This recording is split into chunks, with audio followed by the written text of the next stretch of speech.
నమస్తే, welcome to Aadab Hyderabad. So రీసెంట్గా కొన్ని డేస్ నుండి ఇది వెలుగులోకి వచ్చింది. బట్ ఎప్పటి నుంచో ఉన్నటువంటి కేసెస్ ఇవి స్కామ్లు. సో ఏదైతే లక్కీ డ్రా పేరిట చాలామంది మోసాలకు పాల్పడుతున్నారు. సో ఎవరైతే సామాన్యులు ఉన్నారో ఏమీ తెలియనటువంటి ప్రజలకు శటకోపం పెడతా ఉన్నారు.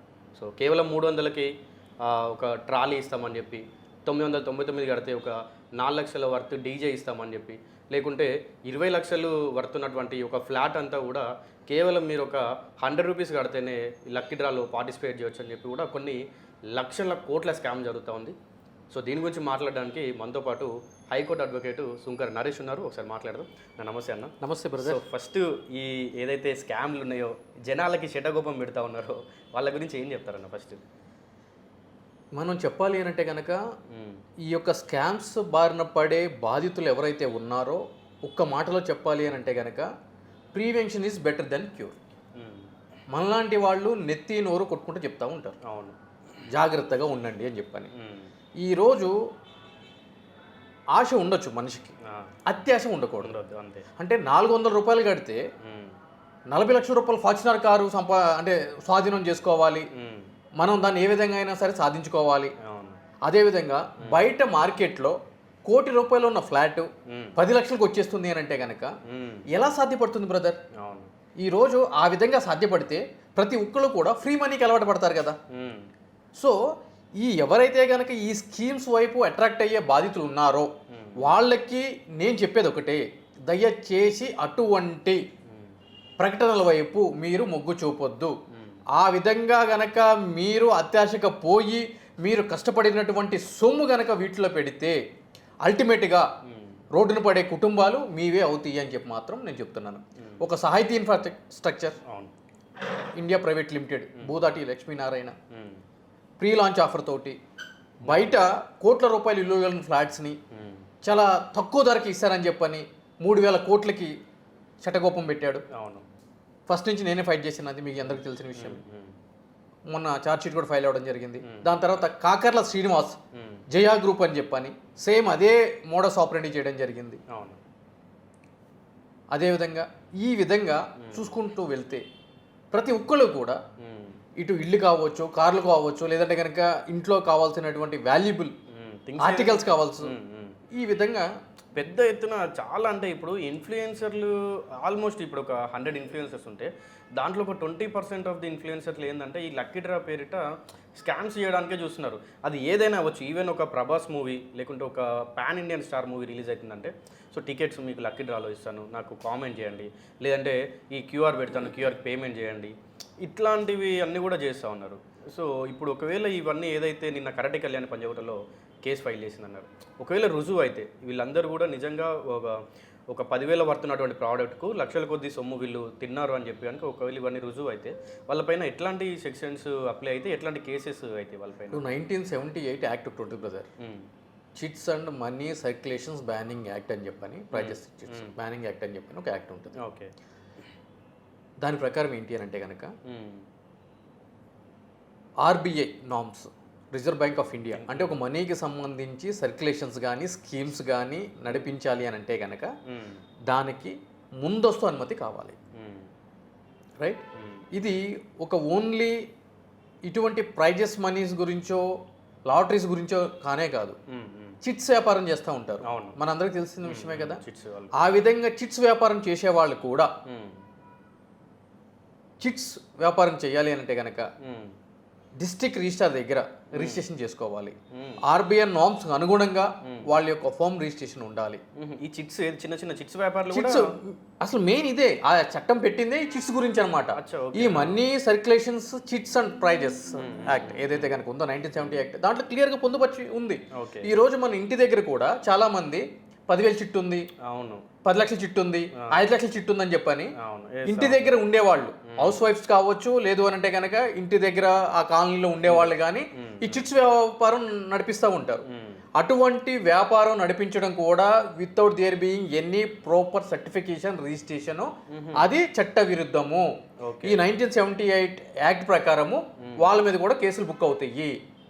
సో కాబట్టి అది కూడా ప్రేక్షకులు గమనించాలి.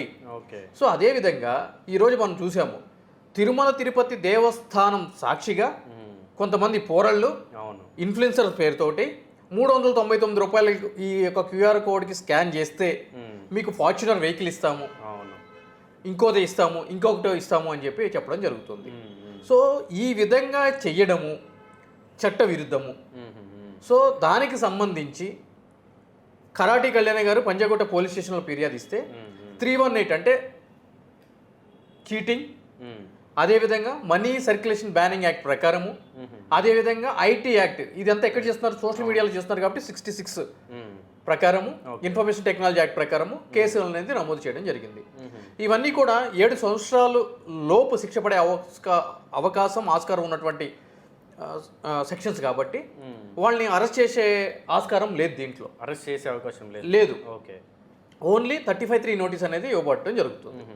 సో ఆ విధంగా ఉంటుంది. ఇప్పుడు నోటీస్ ఇచ్చిన తర్వాత అంటే ఎవరైతే మోసపోయిన ప్రజలు ఉన్నారో వాళ్ళకి మళ్ళీ అమౌంట్ రీఫండ్ కానీ, లేకుంటే ఇప్పుడు ఎవరైతే ఇన్ఫ్లుయెన్సర్ ఉన్నారో వాళ్ళ దగ్గర నుంచి వెళ్ళి ఆస్తి జప్తు లాంటివి ఇట్లాంటివి ఏమన్నా జరుగుతాయి? ఎస్, ముమ్మాటికి కూడా పోలీస్ అధికారులకి బీఎన్ఎస్ఎస్ ప్రకారము, అదేవిధంగా 3 and 4 ఆఫ్ ది యాక్ట్ ప్రకారం 1917 యాక్ట్ ప్రకారం కూడా ఎవరైతే గనక నిందితుడు ఉన్నాడో నిందితుడి యొక్క ఆస్తుల్ని అటాచ్మెంట్ చేసేటట్టు అధికారం పోలీస్ అధికారులకు ఉంది. చేసి అది కోర్టులో సబ్మిట్ చేసిన తర్వాత కోర్టు సదరు నిందితుడికి షోకాజ్ నోటీస్ ఇచ్చిన తర్వాత ఆ యొక్క ప్రాపర్టీస్ అటాచ్మెంట్ చేసి ఎవరైతే గనక బాధితులు ఉన్నారో ఆ బాధితులకి ఆ డబ్బు పంచిపెట్టే విధంగా ఏర్పాట్లు చేయాలి అని చెప్పి ప్రభుత్వానికి డైరెక్షన్ ఇచ్చేటువంటి అధికారం కోర్టులకు ఉంది. సో ఆబ్వియస్లీ ఆ విధంగా బాధితులకు అనేటి వాళ్ళు పోగొట్టుకున్నటువంటి సొమ్ము వాళ్ళకి చేరుతుంది. కానీ ఇది టైం టేకింగ్ ప్రొసీజర్. అంటే పోలీసులు కూడా నిష్పక్షపాతికంగా దీంట్లో దర్యాప్తు చేయాలి. ఈ రోజు ఈ చిట్స్ అనే వ్యవహారము, ఈ అదేవిధంగా ఈ సోషల్ మీడియాలో ఈ ప్రైజ్ మనీస్ ఏదైతే ఉన్నాయో అది ఈ రోజు నిన్న జరుగుతుంది కాదు, గత కొన్ని సంవత్సరాలుగా జరుగుతున్నట్టు వ్యవహారం. దౌర్భాగ్యం ఏంటి అని అంటే కనుక పంజాగుట్ట పోలీస్ స్టేషన్ పేరు మార్చాలి బ్రదర్ అర్జెంటుగా. కరాటి కళ్యాణి స్టేషన్ అని చెప్పి పెట్టాలి. రైట్? ఎందుకు అని అంటే కనుక కరాటి కళ్యాణి గారు సమాజానికి ఉపయోగపడే పనే చేస్తున్నారు, నో డౌట్ అబౌట్ ఇట్. కానీ ఆవిడ కంప్లైంట్ ఇస్తేనే కేసులు నమోదు చేస్తున్నారు, మిగిలిన సామాన్యులు ఇస్తే కేసులు నమోదు చేయట్లేదు. కాబట్టి ఈ అడ్వకేట్లు కోర్టులు ఎందుకు?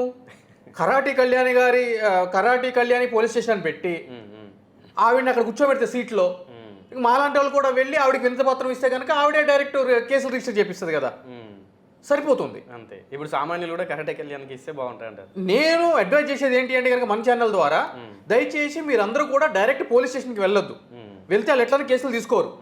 సో తీసుకున్నప్పుడు మీరు ఏం చేస్తారు, న్యాయవాది దగ్గరికి వెళ్ళి కోర్టు ద్వారా పోలీసు వాళ్ళకి డైరెక్షన్ ఇచ్చి తద్వారా కేసులు నమోదు చేసుకోవడానికి మీ ప్రయత్నాలు చేస్తున్నారు. కొంతమంది ప్రైవేట్ కంప్లైంట్ రూపంలో చేస్తున్నారు. సో ఈ శ్రమ అంతా మీకు ఎందుకు? కరాటి కళ్యాణ్ గారి అడ్రస్ ఉంటుంది ఇచ్చిన కంప్లైంట్లో, ఆ అడ్రస్ తీసుకుని ఆవిడ ఇంటి దగ్గరికి వెళ్ళండి, ఆవిడ చేపిస్తుంది. సమాజంలో ఒక మంచి పని చేయడానికి ఆవిడ చేస్తుంది కాబట్టి ఆవిడ దగ్గరికి వెళ్ళండి, ఆవిడ చెప్తే సజ్జనార్ గారు కానీ పంజాగుట్ట పోలీస్ స్టేషన్ సిఐ కానీ ఇమీడియట్లీ తక్షణం ఎఫ్ఐఆర్ చేస్తారు. కాబట్టి ఇప్పుడు సజ్జనార్ కూడా దీనిపైన రియాక్ట్ అయ్యాడన్న. సేమ్ ఏదైతే ఇప్పుడు సజ్జనార్ టాపిక్ వచ్చింది కాబట్టి రీసెంట్గా ఫిలిం ఇండస్ట్రీలో ఉన్న వాళ్ళ గురించి అవ్వచ్చు, మొన్న ఎన్టీవీది అవ్వచ్చు, నాన్ వెజ్ గురించి అవ్వచ్చు, ఈచ్ అండ్ ఎవ్రీ టాపిక్ తీసుకుంటే సజ్జనార్ ఎవరితో అయితే క్లోజ్గా మూవ్ అవుతాడో, తనకి ఎవరైతే దగ్గర ఉన్నారో వాళ్ళపైన రియాక్ట్ అవ్వకుండా, ఎట్లాంటి యాక్షన్ తీసుకోకుండా మిగతా వాళ్ళపైన యాక్షన్ తీసుకుంటున్నాడు. ఇప్పుడు ఏదైతే ఈ లక్కీ డ్రా స్కీమ్ ఉందో నిన్న రియాక్ట్ అయితే ఒక ట్వీట్ చేశాడు. సేమ్ అట్లాంటిదే నాన్ వెజ్ కూడా చేశాడు. అతని పైన ఎట్లాంటి చర్యలు తీసుకోలేదు. అండ్ ఇంకొకటి మర్చిపోయింది ఏంటంటే, మనం ఐబొమ్మ రవిది చూసినాం, ఎక్కడో ఉన్నోని నేను పట్టుకున్నాను, మా పోలీసు యంత్రాంగం మొత్తం చాలా బాగా పనిచేస్తుంది అని చెప్పి అన్నారు. మరి అదే అన్వేష్ మొన్న హిందువుల గురించి వచ్చినప్పుడు కానీ, లేకుంటే ఈ లక్కీ డ్రా ఏదైతే ఈ స్కామ్స్ కూడా అతని పైన కూడా ఉన్నాయి. మరి ఎందుకు అతన్ని పట్టుకోవట్లేదు అంటారు? ఏం చెప్తారు ఈ సజ్జనార్ గురించి అవ్వచ్చు, పోలీస్ యంత్రాంగం గురించి? బ్రదర్, గతంలో ఈ పబ్లిసిటీ పిచ్ అనేది సినిమా తారలకు, రాజకీయ నాయకులకు ఉండేది, క్రీడాకారులకు, ఈ 3 వర్గాల వారికి పబ్లిసిటీ అనేది మ్యాండేటరీ. వాళ్ళు ప్రజలకి అనునిత్యం ఏదో ఒక రూపంలో కనిపించకపోతే వాళ్ళ యొక్క ఇమేజ్ పడిపోయి వాళ్ళ యొక్క ఇన్కమ్ తగ్గిపోతుంది. కాబట్టి పబ్లిసిటీ రూపంలో వాళ్ళు ఎప్పుడూ కూడా ప్రజల్లో ఉండటం అనేది ఇంపార్టెంట్, అది వాళ్ళ యొక్క రంగాలు. దౌర్భాగ్యం ఏంటి అని అంటే కనుక ఇప్పుడు ఆ కల్చరు పోలీస్ అధికారులకు కూడా వచ్చింది. కింద స్థాయిలో ఉండే ఎస్ఐ కూడా 50 రూపాయలు దొంగతనం చేసిన పిట్ పాకెట్ని పట్టుకుని ప్రెస్ మీట్ పెడుతున్నాడు. మీలాంటి జర్నలిస్ట్ని పిలిచి ప్రెస్ మీట్ పెట్టేస్తున్నాడు. మార్నింగ్ పేపర్ కట్టింగ్లు, ఫేస్బుక్ లింకులు, యూట్యూబ్ లింకులు తీసుకుని స్టేటస్లు పెట్టుకోవడం, ఫేస్బుక్లో అప్లోడ్ చేసుకోవడం, ఇంట్లో వాళ్ళకి చూపించుకోవడం, చూసినా ఎట్లా వచ్చిందో అని చెప్పని.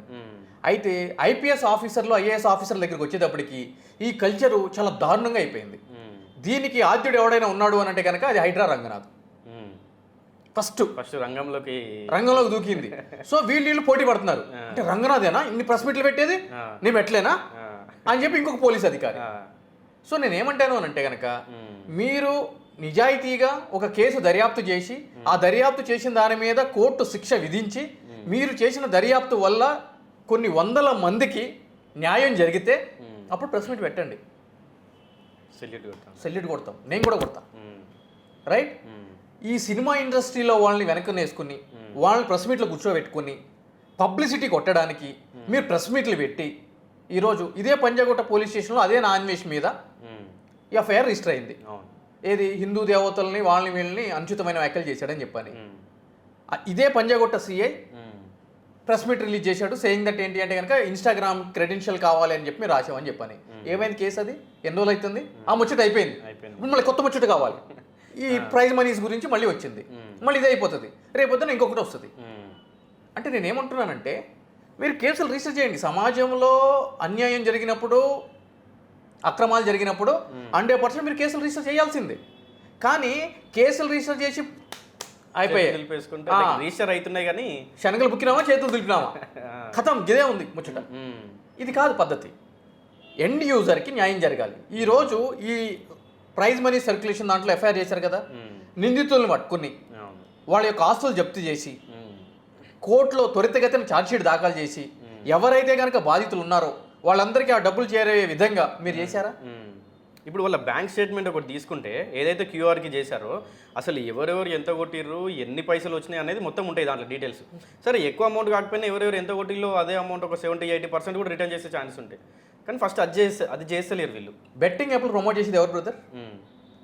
మోస్ట్లీ 80% ఇండస్ట్రీలో, సినీ ఇండస్ట్రీలో ఉన్న వాళ్ళందరికీ నోటీస్ ఇచ్చి అదే Panjagutta police station FIR register అయింది బెట్టింగ్ యాప్స్ మీద. ఈ ఇండస్ట్రీలో ఉన్న వాళ్ళందరికీ నోటీసులు ఇచ్చారు, వాళ్ళని ఎందుకు అరెస్ట్ చేయలేదు? ఈ బెట్టింగ్ యాప్స్ వల్ల. ఇప్పుడు బాలకృష్ణ ఆయనది ఒక ప్రోగ్రామ్ వస్తుంది, ఆహాలో వస్తుంది, అది ఏదో ఉంటుంది ప్రోగ్రామ్, మర్చిపోయాను నేను. దాంట్లో అందరినీ పిలుస్తూ ఉంటాడు, హీరోలని వాళ్ళని పిలిచి చేస్తాడు. దాంట్లో డైరెక్ట్గా బెట్టింగ్ యాప్స్ ప్రమోట్ అవుతూ ఉంటాయి ఆహా యాప్లో. దానిపైన ఇప్పటివరకు వాళ్ళకు నోటీసులు ఇవ్వడం జరగలేదు, వాళ్ళపైన యాక్షన్ కూడా తీసుకోలేదు. బ్రదర్ ఏం మాట్లాడుతాం బ్రదర్? రాహా అంటే ఎవరిది అనుకుంటున్నాం? మై హోమ్ రాజేశ్వరరావు గారిది. ఆయన పేరు రాజేశ్వరరావు, మై హోమ్ అంతే కదా అయింది. సో అటువంటి వ్యక్తుల మీద మనం మాట్లాడితే కనుక మనకు అస్తిత్వం ఉంటుందా? నువ్వు కెమెరా పట్టుకుని బయటకు వెళ్తావా, నేను బ్యాగ్ పెట్టుకుని కిందకి వెళ్తానా? అంటే వాళ్ళందరూ కూడా పై స్థాయిలో ఉన్న వ్యక్తులు.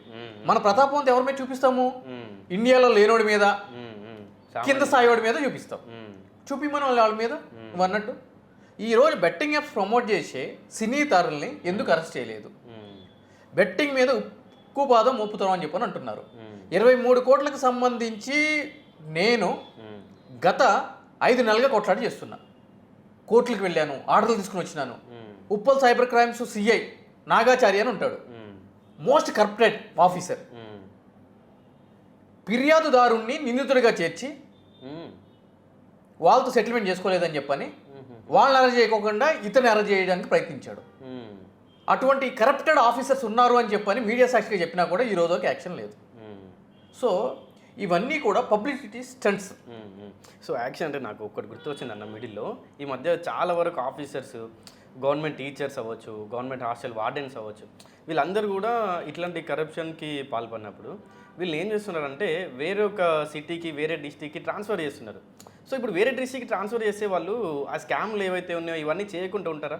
ఒకసారి అలవాటు పడ్డోళ్ళు వేరే సిటీకి మార్చినంత మాత్రాన వాళ్ళు మారిపోతారంటారా?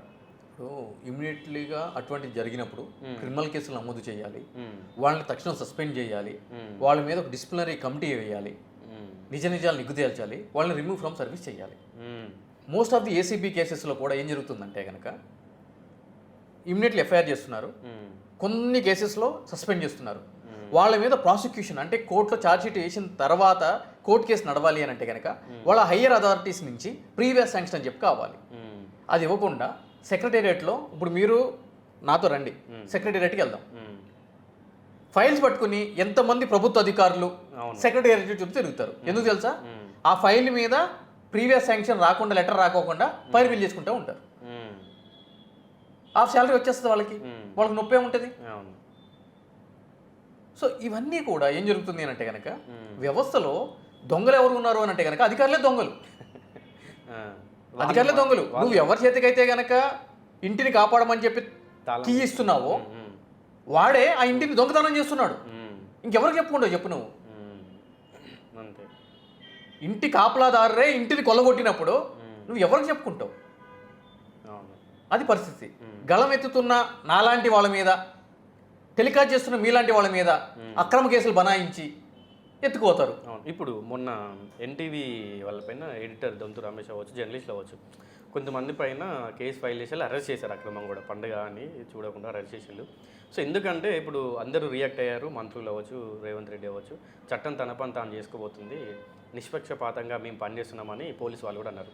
సో ఇదే కొండ సురేఖ ఆ రోజు డైరెక్ట్ బయటకు వచ్చి కేటీఆర్కి సమంతకి లింక్ పెట్టినప్పుడు మరి సమంత కూడా అటు సైడ్ ఒక అమ్మాయి మహిళ, ఆమె మనోభావాలు కూడా దెబ్బతింటాయని మరి ఏ పోలీసు వాళ్ళు వచ్చి కూడా అరెస్ట్ చేయలేదు. సో ఎందుకంటారు ఇది ఎట్లా? ఎందుకు అని అంటే బ్రదర్, ఇక్కడ ఎన్టీవీ కథనం ఏదైతే ప్రచురించిందో అది ఇద్దరు ఐఏఎస్ఎల్కి సంబంధించిన, మహిళా ఐఏఎస్ఎల్కి సంబంధించిన ఆత్మాభిమానానికి సంబంధించింది. యువతల పక్కన ఉన్నది ఎవరు? ఒక మినిస్టర్ ఆత్మాభిమానానికి సంబంధించిన విషయం. సో ఇద్దరు కూడా ప్రభుత్వంలోని వ్యక్తులు, రైట్? సో కాబట్టి అధికారులే, వాళ్ళ దగ్గర అధికారం ఉంది కాబట్టి మేము ఏం చేసినా నడుస్తుందని చెప్పని సిట్ వేసుకున్నారు వాళ్ళే. కాదు బ్రదర్, నాకు అర్థం కాదు. సజ్జనార్ గారు ఒక్కలే ఉన్నారా అన్నింటికి సిట్కి ఆయనే అధ్యక్షత వహిస్తాడంట? అంటే మిగిలిన అధికారులందరూ అసమర్థ అధికారులా? అంటే నాకు తెలియక అడుగుతున్నా బ్రదర్. ఫోన్ ట్యాపింగ్ దాంట్లో ఆయనే సిట్కి పర్యవేక్షణ అధికారి, ఈ విషయంలో ఆయనే పర్యవేక్షణ అధికారి, బెట్టింగ్ యాప్లో ఆయనే స్పందిస్తాడు, ప్రైజ్ మనీ యాక్ట్లో ఆయనే స్పందిస్తాడు, పైరసీ దాంట్లో ఆయనే స్పందిస్తాడు. ఇది జిందా తిలిస్మాతలాగా ఉంది. ఆయన పేరు సజ్జనార్ అని కాకుండా జిందా తిలిస్మాత్ అని పెడితే సరిపోద్ది బ్రదర్, ఎందుకంటే సర్వరోగ నివారణి. సో అందు గురించి ఇమ్మీడియట్లీ కేసు రిజిస్టర్ చేసి లిఫ్ట్ చేశారు. సో ఇక్కడ నేను కూడా మాట్లాడేది ఏంటి అని అంటే కనుక ఎన్టీవీ జర్నలిస్టులని ఏదైతే కనుక అరెస్ట్ చేశారో 7 సంవత్సరాలకు లోబడి సెక్షన్స్ ఉన్నటువంటి సెక్షన్స్లో ఆ విధంగా అక్రమంగా అరెస్ట్ చేయడం అనేది చట్ట వ్యతిరేకమైన చర్య. కానీ కేసు రిజిస్టర్ చేయడం అనేది తప్పు కాదు. అదే కేసు రిజిస్టర్ చేయొచ్చు, అట్లా చేయడం అక్రమం. ఇప్పుడు ఎన్టీవీ వాళ్ళు కూడా ఈ రోజు వాళ్ళకు నొప్పి వచ్చింది కాబట్టి అయ్యో అమ్మో అంటున్నారు. దీంట్లో వాళ్ళ యొక్క వ్యక్తిగత స్వార్థాలు, ప్రయోజనాలు లేవా? మన హైదరాబాద్ లాంటి పత్రికల మీద, న్యూస్ ఛానల్స్ మీద అక్రమ కేసులు పెట్టినప్పుడు ఈ ఛానల్ స్పందించినాయా? స్పందించలేదే. ఈరోజు చైర్మన్ అల్లుడికి సంబంధించిన కంపెనీలో వాటా గురించి, బొగ్గు టెండర్స్ గురించి అది సరిగ్గా కాలేదు, కోమటిరెడ్డి గారు అడ్డుపడుతున్నారు కాబట్టి ఒక బట్ట కలిసి మీద వేయాలనే ఉద్దేశంతో టెలికాస్ట్ చేశారు. సో ఈ మీడియా చూసుకుని ఆ లోగోలు పట్టుకుని ఎగిరిపడే సో కాల్ జర్నలిస్టులు ఎవరైతే ఉన్నారో వాళ్ళు ఇది చూసి బుద్ధి తెచ్చుకోవాలి, సిగ్గు తెచ్చుకోవాలి. ఎందుకు అని అంటే కనుక ఎన్టీవీ మీద కేసు అయింది, చైర్మన్ డెస్క్ నుంచి న్యూస్ వచ్చింది. నరేంద్ర చౌదరి గారిని అరెస్ట్ చేశారా? సిఇఓని అరెస్ట్ చేశారా? ఎడిటర్ని అరెస్ట్ చేశారా? ఎందుకు అరెస్ట్ చేయలేదు? మరి కింద స్థాయి వాళ్ళనే ఎందుకు లిఫ్ట్ చేశారు? బాబు జర్నలిస్టులు చూసుకోండి. రంగనాథ్ ఏదో న్యూస్ ఇచ్చాడు కదా కానీ పొట్టు కింద వేసేద్దాం సుంకర్ నరేష్ గారి మీద, వీడి మీద వేసేద్దాము, ఏం పీకుతారులే సామాన్యులు అంటే కనుక పీకారు కదా మిమ్మల్ని కూడా. ఏమైంది? సో దయచేసి పక్కనోడు కొంప తగలబడినప్పుడు మీ కొంప కూడా తగలబడుతుంది. కాబట్టి నిజ నిజాలు నిగ్గు తేల్చుకొని వార్తని ప్రసారం చేయాలి. సో ఫైనల్గా ఇప్పుడు ఈ లక్కీ డ్రా టాపిక్ పైన వీళ్ళపైన కేసు ఫైల్ చేయొచ్చు కానీ అరెస్ట్ చేయలేరు. ఏదైతే ఇప్పుడు వాళ్ళ ఆస్తులు జప్తు చేసి రిటర్న్ ఇచ్చే అవకాశాలు కూడా ఉంటాయి, అది కూడా కోర్టు చేయాలి. ఇప్పుడు అది కూడా ధన్వంతరి ఫౌండేషన్ అనేటువంటి ఒక సంస్థ, బ్రాహ్మిన్స్ కమ్యూనిటీకి సంబంధించిన సంస్థ, వాళ్ళందరి దగ్గర కూడా ఈ విధంగానే బ్రాహ్మణ కమ్యూనిటీకి సంబంధించిన వాళ్ళందరి దగ్గర కూడా స్థలాలు ఇస్తాము అని చెప్పని ఈ విధంగానే మనీ వసూలు చేసి వాళ్ళని ముంచితే, వాళ్ళ మీద కేసు రిజిస్టర్ అయితే వాళ్ళ ప్రాపర్టీస్ అటాచ్ చేసి వాళ్ళందరికీ కూడా బాధితులందరికీ పంచిపెట్టమని చెప్పి రీసెంట్గా తెలంగాణ హైకోర్టు జడ్జిమెంట్ ఇచ్చింది. అదేవిధంగా మనము చాలా స్కామ్స్, చైన్ స్కామ్స్, ఇప్పుడు యామ్వే అనేది ఒకటి ఉండేది తెలుసుగా మీకు. మీరు ఒకరితో కొనాలి, మీరు 10 మందితో కొనిపించాలి, ఇదంతా ప్రాఫిట్ వస్తూ ఉంటుంది. సహారా స్కామ్ తెలుసు మీకు. అదేవిధంగా ఆంధ్రప్రదేశ్కి సంబంధించి ఆ రియల్ ఎస్టేట్ స్కామ్ దాంట్లో కూడా ఇటువంటి కూడా మనీ సర్క్యులేషన్స్ స్కీమ్స్ ఇవన్నీ వాళ్ళందరి మీద కూడా కేసులు రిజిస్టర్ అయినాయి. అదేవిధంగా మీకు అది ఇప్పటికీ ఉన్నట్టుంది, అంటే మీరు ఒకరు జాయిన్ అయ్యి ఇంకొకరు జాయిన్ చేస్తే మీకు ఒక చైన్ పిరమిడ్ కాన్సెప్ట్ అని చెప్పని అంటారు వాటిని. అవునవును, pyramid ఎగ్జాక్ట్లీ అది ముమ్మాటికి కూడా చట్ట వ్యతిరేకమైన బిజినెస్లు అవన్నీ.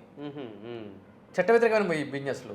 మీకు హెల్త్కి సంబంధించి కొన్ని కంపెనీస్ ఉంటాయి, అవును, హెల్త్ ప్రొడక్ట్స్. అంటే అవును, నేను అది కూడా ఇప్పుడు ఇది ఒక ప్రోడక్ట్ ఉంది. సో రీసెంట్గా నేను మా విలేజ్కి వెళ్ళినప్పుడు చూస్తా ఉన్నాను అన్నట్టు. వీళ్ళు ఒక 1 lakh ప్రోడక్ట్స్ వీళ్ళు తీసుకుంటే ఎగ్జాక్ట్లీ వేరే వాళ్ళ త్రూ ఆ ప్రోడక్ట్స్ కొనిపిస్తే వీళ్ళకి డిస్కౌంట్ వస్తుంది, కమిషన్ యాడ్ అవుతుంది. మిమ్మల్ని సింగపూర్ తీసుకెళ్తాం, మలేషియా తీసుకెళ్తాము, ఐశ్వర్య రాయ్తో డిన్నర్ చేపిస్తాము. సో హెల్త్ ప్రోడక్ట్స్ పైన కూడా మెడిసిన్ పైన కూడా ఇట్లాంటివి జరుగుతూ ఉన్నాయి. ఇవన్నీ కూడా మనీ సర్క్యులేషన్స్ బ్యానింగ్ యాక్ట్ దగ్గర క్రిందకే వస్తాయి. సో ఇవన్నీ కూడా ఓకే చట్ట వ్యతిరేకమైనటువంటి. ఈరోజు ప్రముఖమైన ఛానల్లో కూడా యాడ్స్ ఇస్తున్నారు. అవును, ఒకడు వస్తాడు సూట్ వేసుకుని, ఆడు పీత మొహం కొడతాడు, ఇది ఎడ్డిగాడు. ఆడు సూట్ వేసుకుని ఆడు మొహానికి వేసుకున్న సూట్కి సంబంధం ఉండదు. ఏదో ఒక కార్లో రెంట్ కార్ తీసుకుని వచ్చి దిగుతూ ఉంటాడు. వాడు చుట్టూరు ఒక పెయిడ్ ఆర్టిస్టులు పెడతారు 100 మందిని, ఊ అని చెప్పి స్టేజ్ ఎక్కి ఊ అని ఊగుతూ ఉంటారు, డాన్స్ వేస్తూ ఉంటారు. అవి కూడా చట్ట వ్యతిరేకమైన చర్యలు అవన్నీ. ఓకే, ప్రజల్ని మోసగించడమే అవన్నీ. వాళ్ళందరి మీద కూడా కేసులు రిజిస్టర్ చేయాలి. ఓకే. సో ఏ తప్పిదం జరిగినా కూడా ప్రజలు మోసపోయే విధంగా ఏ జరిగినా కూడా కేసులు ఖచ్చితంగా ఫైల్ అవుతాయి. 100% మనీ సర్క్యులేషన్ ఎక్కడైతే ఉందో అదంతా కూడా చట్ట విరుద్ధమైన చర్య బ్రదర్. కేసులు రిజిస్టర్ చేయాల్సింది. ఓకే, కానీ చెయ్యరు. మనకి ఇప్పుడున్న పరిస్థితుల్లో ఆశా దీపం, ఆశా కిరణం ఎవరైనా ఉన్నారు అంటే కనుక కరాటి కళ్యాణి గారే. ఆవిడని మనం కాపాడుకోవాల్సిన అవసరం ఎంతైనా ఉంది. సో రైట్ గైస్, ఇది ఇవాటి ఇంటర్వ్యూ మన సుంకర్ నరేష్తో. మరిన్ని టాపిక్స్ తోటి డిస్కస్ చేయడానికి మళ్ళీ ఇంకొక వీడియోతో మీ ముందుకు వస్తాను. అంతవరకు మన ఛానల్ సబ్స్క్రైబ్ చేసుకోవడం మర్చిపోకండి.